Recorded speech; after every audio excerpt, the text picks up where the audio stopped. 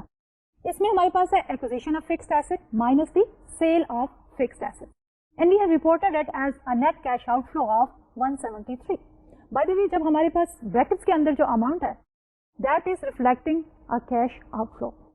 اب اس میں جب ہم کیلکولیشن کی طرف جاتے ہیں تو detail is given on the other side of this income statement, جس میں ہم کہہ رہے ہیں capital spending. Purchase of the fixed asset is 198. Sale of the fixed asset 25.